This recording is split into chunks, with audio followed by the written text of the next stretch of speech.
Ebi byona bigambirwe nyemwe bazyo aha mukoro gwo kurundana sente zo kombeka ishomero rya senior ritandikirweho abantu buntu omuringo makagango division Sheema municipality nko muringo gumwe gwo kucendeza ekizibu cy'abana kuruga mu mashomero bakiri bato kandi omunyishengero habwa Sheema municipality Dickson Collins Kateshombwa abahira amabatigana na sente za sementi abana kuruga mu mashomero umyaka mito n'ekintu cy'umunonga kandi ninsaba abazire ninkijumirira abo kubakwe itwena kurutarasomire kurutarafuturi mbwenu omuzire wena no kureba ngo umwana wamureko mu ishomero yashoma wamukominentanda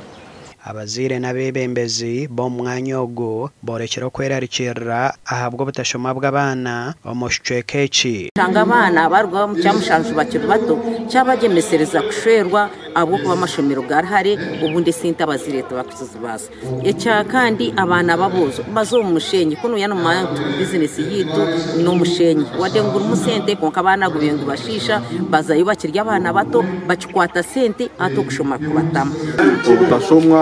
utashoma generally nendwa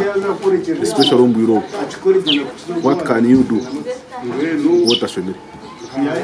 You can't even travel. Hatu warga hawaza even work kwa zabu wadano za Rwanda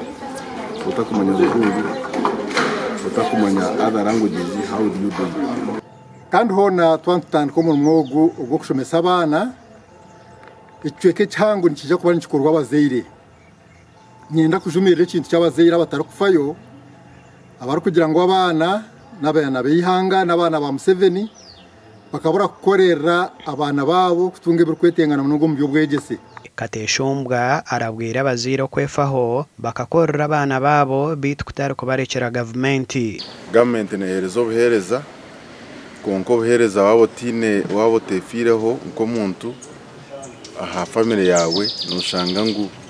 government yonkate kuza kutungura ka family ninga komo bwenda niterera cy'umu muranga abantu bona bangoma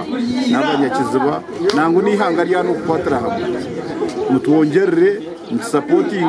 secondary tutandikire egumizemu ehwe gasha kwa Mike Twachire.